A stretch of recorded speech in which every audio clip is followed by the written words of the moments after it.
It looks like home prices are finally dropping. Let me read you the title of this article from Reuters. U.S. existing home sales edge up, but prices drop by the most since 2011. The article goes on to say that the median sales price was $396,100, which is a 3.1% decline from a year ago in 2022, and that is the largest annual drop in home prices since 2011, more than 10 years ago. And where did prices grow? They grew in the Northeast and the Midwest. Hello, Detroit, but they fell in the South and the West. Now, it's kind of interesting because they're saying the home sales are rising, but home prices are dropping. You're starting to see this big change in the housing market, and why that might be happening as well, because interest rates have risen so aggressively. The Federal Reserve Bank has been working to raise interest rates to bring inflation down.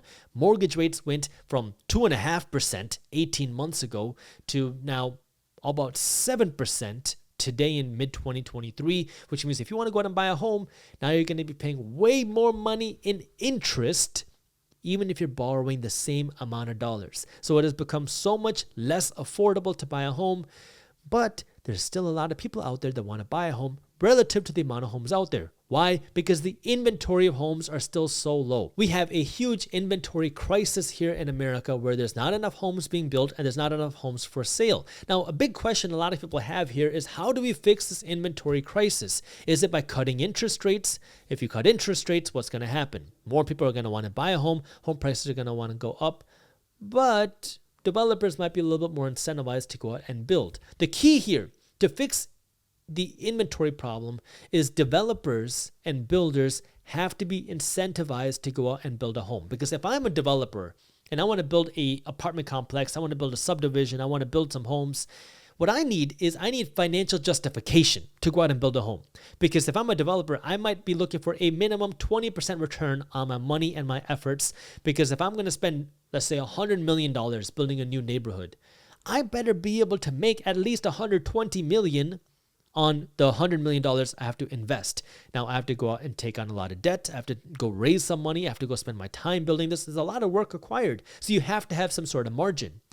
But the problem is, when developers are worried about the future of home prices because they're seeing what's going on with interest rates, they're seeing the issues going on in the economy, a developer might say, oh, you know what? I thought I'd be able to sell these homes for $450,000, but because of what's happening, I'm worried that maybe I won't be able to sell it for $450,000. And if we have to sell the homes for $400,000, we're not going to make any money. And that could be a big problem because then developers are much less incentivized to go out and build homes, because if they're worried about their profits, if they're worried they're not going to be able to make any money, they're going to be much less likely to go out and actually want to build a home because there's a lot of risk on them. Not to mention the fact that today getting loans is also becoming much more difficult after what we saw happen with Silicon Valley Bank, Signature Bank, and all the other bank collapses. We're seeing credit start to tighten.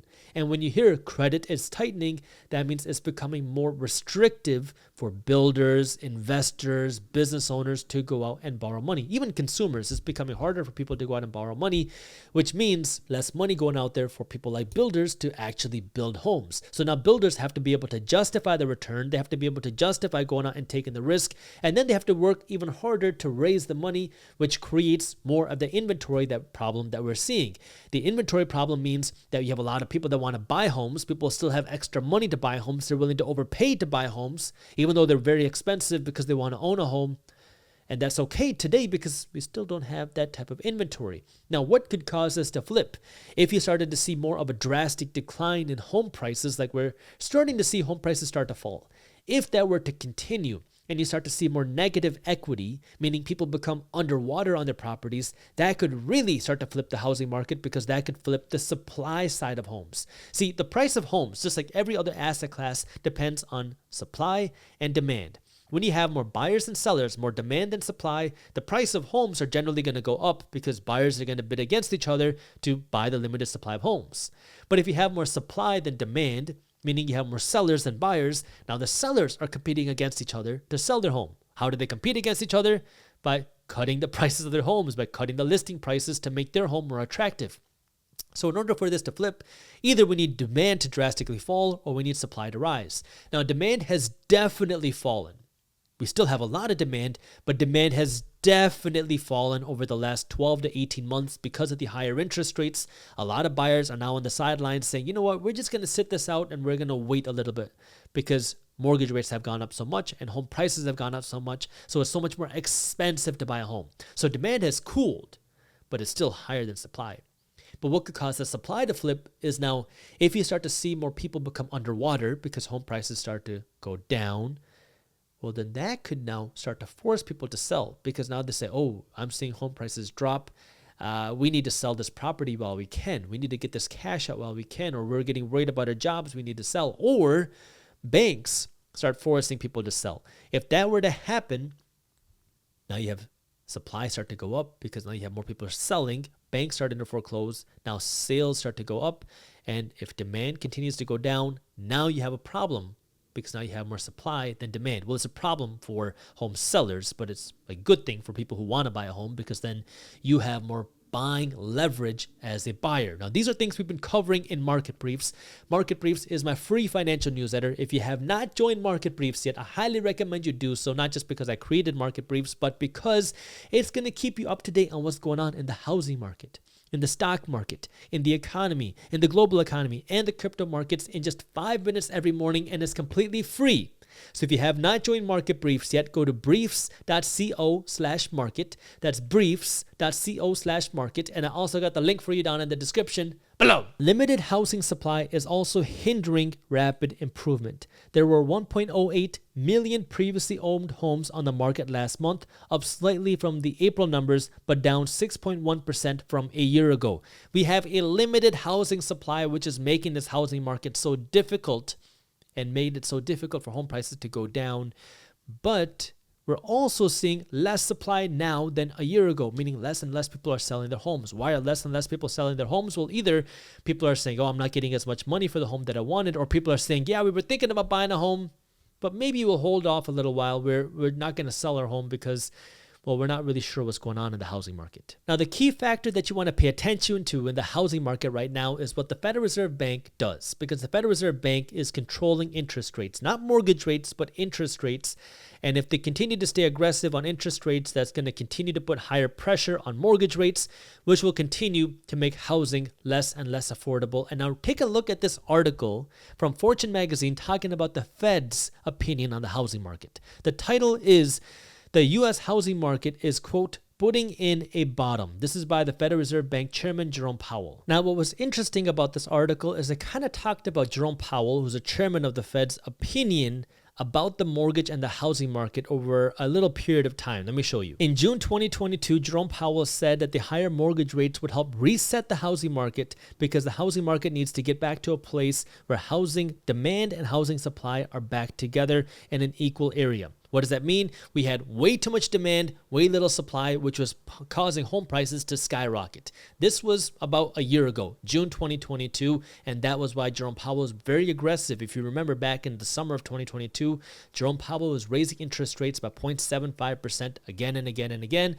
and that was to reset the housing market to bring supply and demand here. In September of 2022, what Jerome Powell said was that the housing market officially entered a difficult housing correction that would restore balance to the housing market. So what Jerome Powell said was essentially, hey, when demand started to fall because of the higher interest rates, we were in a housing market correction. Not a housing market crash, but a correction because demand started to fall. Remember, supply was still way down here, but demand started to fall, and this is what he called a housing market correction, even though we were still seeing home prices rise across the board. By the end of November 2022, Jerome Powell said that we had entered a housing bubble during the pandemic. Big surprise there. And the reason why was because mortgage rates were very low. People wanted to buy homes. They wanted to move out of cities and go into the suburbs.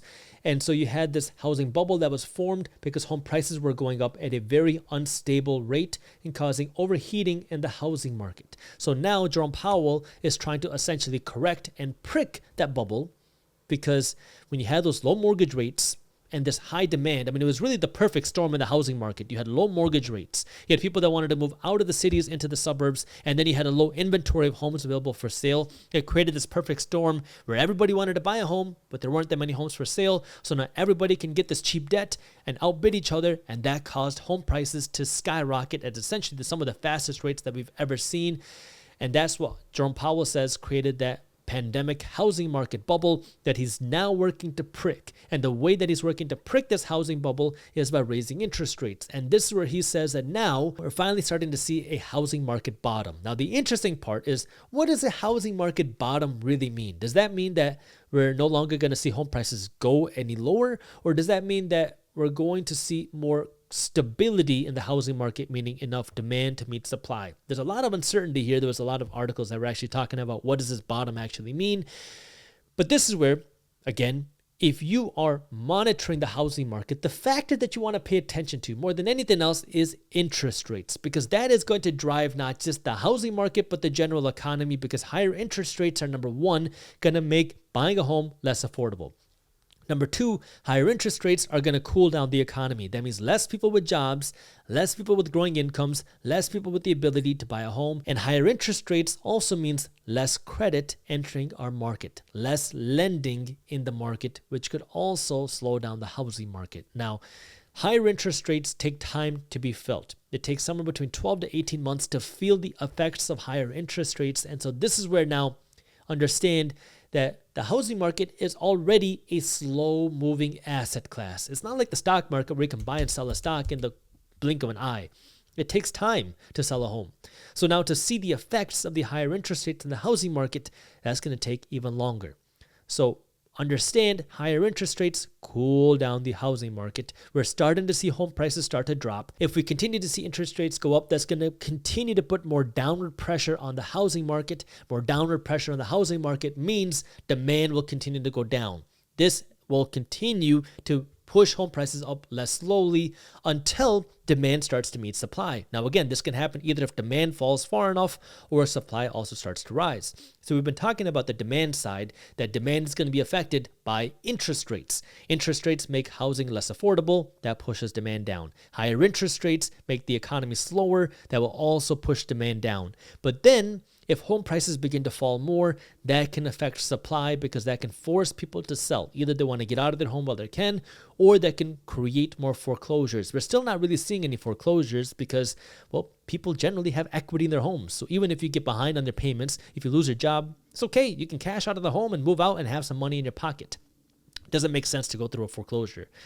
But if home equities start to go negative because home prices begin to fall, and then the economy starts to slow, that means now you're going to have people who own homes that are underwater that might not be able to continue making their payments, which could create more foreclosures, which could force more supply, which could flip the dynamics in the housing market. But again, this is a slow process. In 2020 and 2021, it was like this. Demand was way up here. Supply was way down here. Home prices kept going up. In 2022, we came down to here. Demand fell a little bit. The Fed called this a housing market correction, but we still had way more demand than supply. 2023, demand has come up here and supply has really stayed way down here. In fact, supply has gone even lower.